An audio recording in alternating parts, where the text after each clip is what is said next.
జాతులని అంతరిస్తున్నాయి. అది మేము పట్టించుకోం. ఓవర్గా ఎగ్జాజరేట్ చేస్తున్నారు. సెల్ ఫోన్ రేడియేషన్ వల్లే బర్డ్స్ అన్ని చనిపోతున్నాయి. ఇంతవరకు సైంటిఫిక్ ప్రూఫ్ ఏం లేదు. Know that. అయితే విను. నువ్వు నీ సెల్ ఫోన్ టవర్ కిందకొచ్చి ఓ 24 గంటలు సైంటిఫిక్ గా ప్రూవ్ చేయమన్నావు. నేను చేస్తాను. వెళ్ళి మీడియాకి ఓ లెటర్ రాసుకో. బోర్డ్స్ పట్టుకుని నది వీధిలో నుంచో. I don't care. Out. I said get out! I dropped. Stay alert. Nonsense.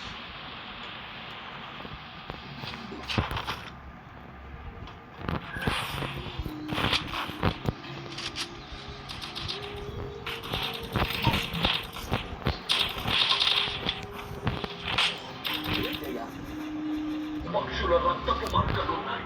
Save birds. ఒక్కొక్క సెల్ ఫోను ఒక్కో పిచ్చుకి శవం పెట్టచ్చు. పొద్దుకొచ్చే కస్టమర్లను డిస్టర్బ్ చేస్తూ నిలబడమే. Stay alert. Ladies and gentlemen, cell phone use చేయండి. తీసుకోండి.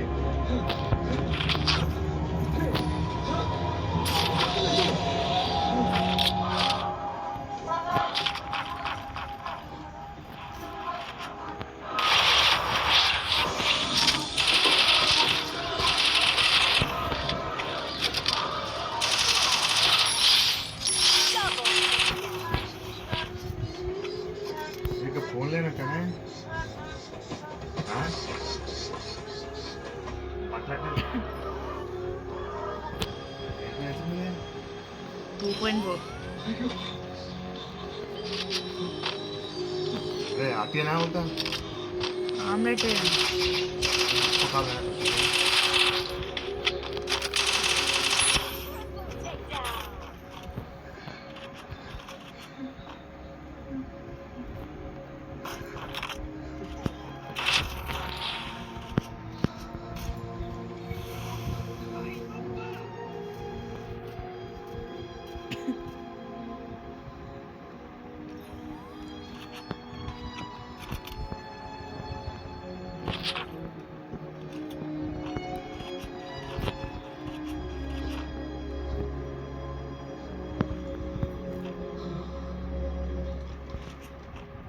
సంబంధించిన అన్ని శాఖలకి అప్లికేషన్ పెట్టాను.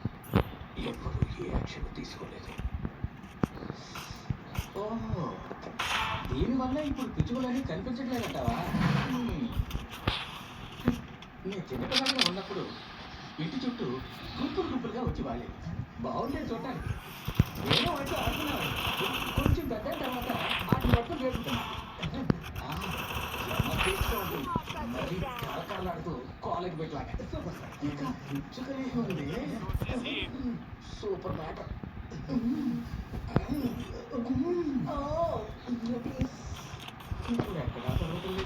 ఏంటయ్యా ఇది? నేను బతికించడం గురించి మాట్లాడుతుంటే మీరు చంపి తినడం గురించి మాట్లాడుతున్నా. ఇంకేం చేయమంటాను నన్ను? కావాలంటే పిచ్చుకలతో సంక్షేమం ఏర్పాటు చేద్దామా? దానికి మిమ్మల్ని అధికారం ఇస్తాం. మొదట మీరు 30 ఫ్రీక్వెన్సీ పెంచిన వాళ్ళ మొత్తం నెట్వర్క్ వాళ్ళ లైసెన్స్ని క్యాన్సిల్ చేయండి. చెప్పండి. ముందు రెగ్యులేషన్ స్ట్రిక్ట్ గా ఫాలో అయ్యే ఓ 2 నెట్వర్క్లకి లైసెన్స్ ఇవ్వండి. ఏంటండి మీరు అనేది? 130 కోట్ల మంది ఉన్న దేశం ఇది. అంతమందికి రీచ్ అవుతా చెప్పండి. అన్ని చోట్ల సిగ్నల్ అందాలిగా మరి. ఇవాళ సెల్ ఫోనే అన్నిటికీ ఆధారం. గంట సేపు సెల్ ఫోన్ లేకపోతే లోకం ఆగిపోతుంది తెలుసా మీకు? ఇవాళ సెల్ ఫోన్ వల్ల ఎంత టైం మిగులుతుంది, ఎన్ని వ్యాపారాలు పెరిగినాయి, ఎన్ని ఉద్యోగాలు వస్తున్నాయి. ఎవరైనా ఆకలిని చేయి నరుక్కుని ఒడ్డుకు తింటాడా? పక్షులు